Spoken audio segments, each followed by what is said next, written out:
Ito nga pala yung kasama ko, si Master Saldi. Anong masasabi mo sa lugar na to? Guys, napakaganda rito. Super scenic view talaga. Si Jay, yan, sa taga dito yan.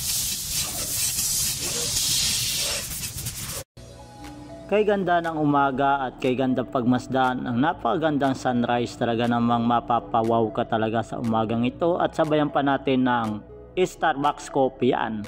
At may init pang kope. At bago tayo mag ride out ay kailangan natin kumain muna ng breakfast dito sa Toy.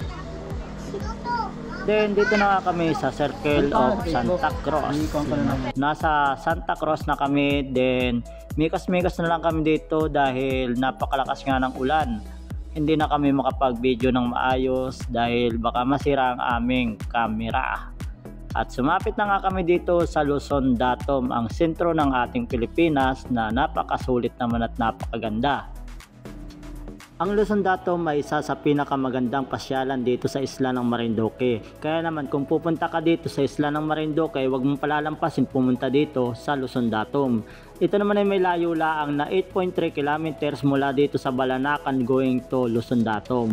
Kaya naman huwag mong palalampasin dahil dito mo rin matatagpuan ang sentro ng ating Pilipinas.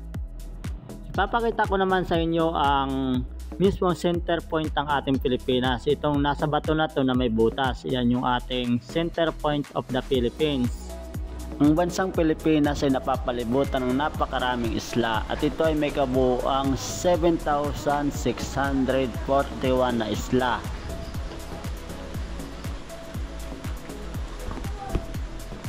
Sobrang sulit at napakarami talaga. Kaya naman tayo ay tinatangkilik ng iba't ibang turista na nanggagaling sa iba't ibang panag ng ating mundo. Ang Pilipinas ay napakadaming lugar na napakaganda. Ang bawat isla sa atin ay may tinatagong napakagandang paraiso. Kagaya na lang nito ng Marinduque. Dito sa Marinduque ay marami kang matatagpuan na hindi mo pa nakikita sa ibang lugar. Kagaya na lang nito dahil dito mo matatagpuan ang sentro ng ating bansa. Ito ang center point of the Philippines. Ayan. Ito nga pala yung kasama ko, si Master Saldi. Anong masasabi mo sa lugar na to? Guys, napakaganda rito. Super scenic view talaga. Si Jay, yan, sa taga dito yan, si Jay, taga Gasan. Hey guys, nabudol ko sila. Nambudol. Ayan, budol dito. Babawi kami pag uwi, pagpunta nito sa Manila. Ano? Ito nga pala yung aking bisikleta. Ano? Yan. Umahon ng Luzon Datum. Oh, shout out kayo. Ha? Oh, sino na sasawalat mo? Yung jowa mo? Yung jowa mo, ikaw muna, yung crush mo kaya. Malay mo, pag nakita yung video mo, sagutin ka na ngayon. Ha? Malay mo, makita mamaya yung video mo, di sasagutin ka na ng crush mo. Ano? Bali kasabay namin ito ng 22. O, ng 22 sa Lucena. Doon kami nagpangita.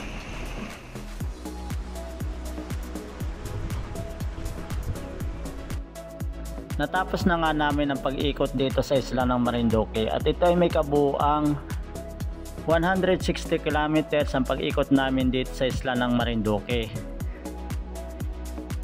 Maliit lang ang isla ng Marinduque at maikli lang ito ikutin, pero sinulit namin ang pag-ikot namin dito at pinatagal namin. Kaya naman sulit na sulit ang pagpunta namin dito at pag-ikot. Napuntahan namin ang mga dapat namin puntahan at mga dapat pasyalan namin dito. Sulit na sulit at ito kagaya naman ni Doge. Talaga naman mula sa ibaba pa yan ay umakyat dito para lang kami ay masilayan at makasama dito sa taas. Dahil nga mamaya ay bababa na din kami. Ano? Huwag mo lang hahawakan, baka kagating ka niyan. Oh. Wala.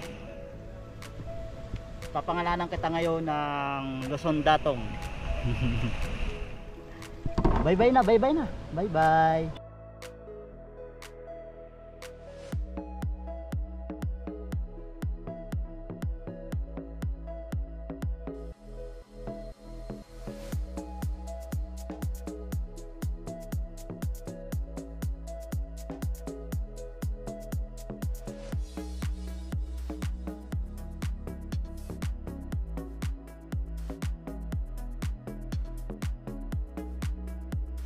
Lagi na sa atin.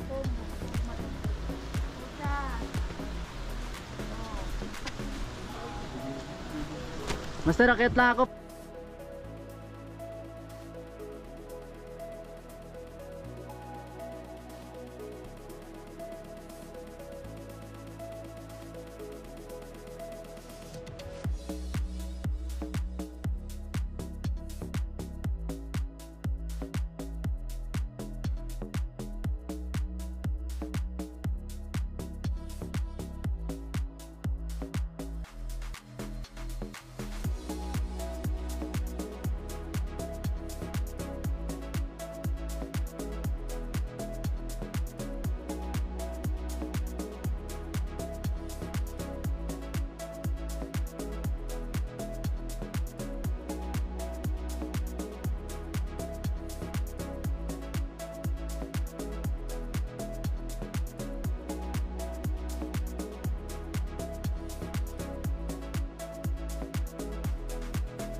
Di ba na ako sa uli kasi pag dumiretso ako wala na akong video eh.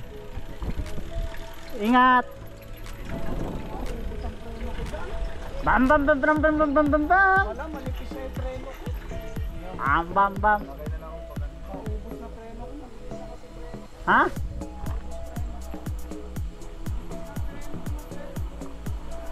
May kuna ko dito eh. Pamalit.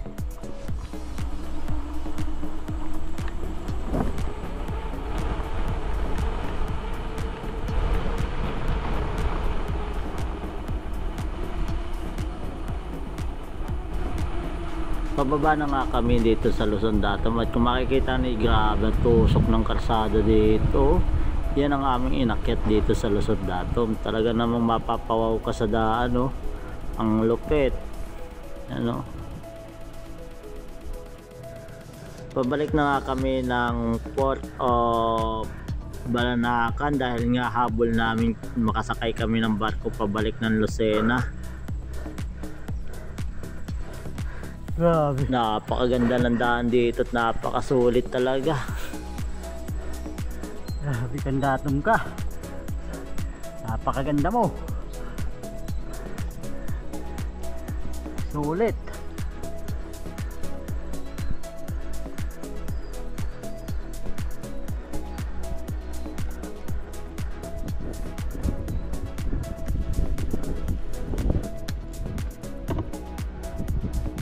Nandito na nga kami sa Balanacan Port of Marinduque at nakasakay na nga kami dito sa barko papuntang Lucena. Yan, babaybay na kami ng Lucena. Iiwanan na namin ang napakagandang lugar ng Marinduque. Talaga namang kung makikita ninyo yung parang malungkot. At nandito na nga kami ngayon sa Lokban, Quezon. Nakarating na nga kami sa Lokban, Quezon. Pero yun, no, may ahon, no, napakasulit. Downhill na nga kami ng Luciana, Laguna. Talaga naman yung ulan na hindi na kami tinigilan, umaambon na naman. Papulo-pulo naman talaga ang ulan pero mabugso-bugso na medyo malakas naman ang patak ng ulan. Talaga namang ayaw kaming iwanan. Mahal na mahal yata kami ng ulan na to At nandito na nga kami sa losong ng Cabinti, Laguna. Yan, no? Nasa Cabinti na kami. At papasok na nga kami dito sa may Pagsanghan. Malapit-lapit na kami sa Pagsanghan. At uphill na kami ng Lumban, Laguna. Yan, uphill na kami ng Lumban, Laguna papuntang Budik ng Lumban. Nandito na nga kami sa uphill ng Lumban. At papunta kami dito sa Lumban, Budik ng Kalayaan, Laguna. Then reverse na kami dito sa Rizal. At ito downhill na kami ng Kalayaan, Laguna. Reverse na kami ng Rizal para maganda yung ikot namin. At nandito na nga kami sa Paiti, Laguna. At hindi pa rin kami tinitigilan ng napakalakas na ulan. Talagang mahal na mahal kami ng ulan na to. At dumapit-sampit na nga kami dito sa 7-Eleven ng PAMI. Uphill na nga kami dito sa Mabitak, Laguna. Then malapit na kami sa Pililla, Rizal. Reverse na kami dito. Mikos lang, makakauwi na kami ng safe na safe. At talaga namang katatapos lang ng ulan pala dito at nandito na kami ngayon sa downhill ng Pililla, Rizal. Talaga namang konti na lang at makakauwi na kami ni Master Saldi galing Marinduque Loop. Ayan. Nasa downhill na kami ngayon ng Pililla, Rizal. Mikos lang makakarating din.